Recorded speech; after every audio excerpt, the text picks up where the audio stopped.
Ito yung reaction ko dito sa interview ni Isko Moreno sa SMNI, kay Mayor Isko. Alam mo ga, yung sabi niya na kung naniniwala tayo sa demokrasya, we will respect the 31 million na nagboto kay Pangulong Bongbong Marcos. Alam mo, parang sampal yun sa mga DDS. Alam mo, pag ako nagtanong sa'yo ng ganyan, tapos sinagot mo ako ng ganyan, nahihiya ako. Lalong-lalo na kung alam ko sa sarili ko na isa ako sa rason na parang gaga ako doon na nagagalit sa Pangulo, na walang karason-rason na hindi ako rumerespeto sa Pangulo na binuto at hinalal ng taong bayan. Parang sinampal itong mga nag-i-interview sa kanya sa SMNI. Di ba? Humanga ako dito sa part ni Isko Moreno kung saan sinabi nga niya na kung naniniwala tayo sa demokrasya is irespeto natin at igalang yung taong bayan na bumoto kay Pangulong Bongbong Marcos, which is tama naman talaga. Kailangan natin irespeto kung sino na talaga yung hinalal ng taong bayan. Kung ang iyong sinusuportahan hindi nanalo or ang iyong sinusuportahan na hindi ang nakaupo, hayaan mong magtrabaho yung hinalal ng taong bayan. Kung gusto mo, antayin mo na lang yung next election, tsaka kayo maghalabal-balin nyo na pinagusto kayo sa buhay nyo kung ano yung gagawin nyo. Alam nyo ga, isa ito sa nagpapagulo sa ating bansa, yung pagiging pagkawala ng respeto. O, totoo yan. Dahil wala ng respeto sa isa't isa, wala ng respeto sa halal ng taong bayan, nagkakagulo po ang ating bansa. Ang masama lang kasi dito, sino ba itong mga nanggugulo na ito? Sino ba itong panay hila ng hila sa gobyerno natin, pabagsakin ng gobyerno natin? Sino ba yung atat na paupuin ng kanilang idolo? 'Di ba? Kayo mga DDS, antayin nyo na lang ang 2028. Hayaan nyo ang presidente na magtrabaho. Kasi wala na tapos na. Nakita mo si Isko Moreno, tanggap na nga niya, 'di ba? So wala munang politika. Trabaho muna, tapos na wala nang eleksyon. Saka na lang kayo magbumbahan ulit pag eleksyon na. Alam mo, ito yung mga quality ng mga politiko na dapat tingnan natin.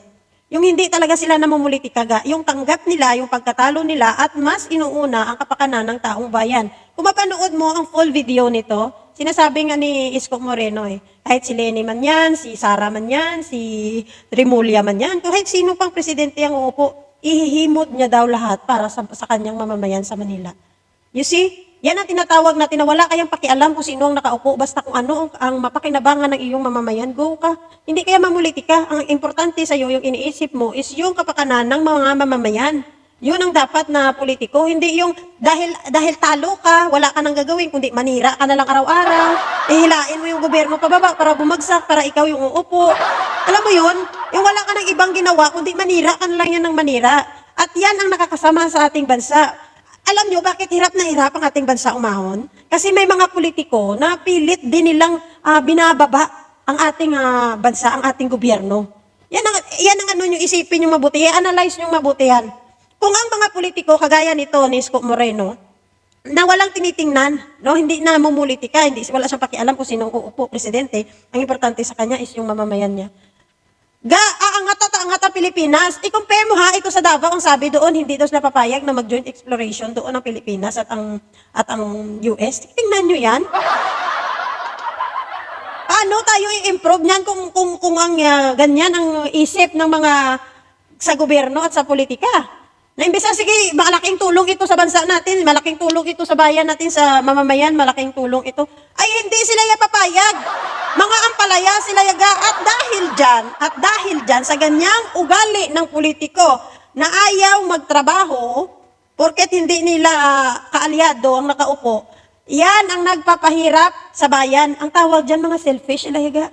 Wala silang pakialam yaga sa mga mamamayan. Ang mahalaga lang sa kanila yaga ay ayaw ko dyan. Ayaw nila sariling interes nila. Ayaw nila kasi ayaw nila na magkaroon ng proyekto ang kanilang kalaban sa kanilang lokal. Para sabihin ng lokal nila ay pinapabayaan kami ng gobyerno.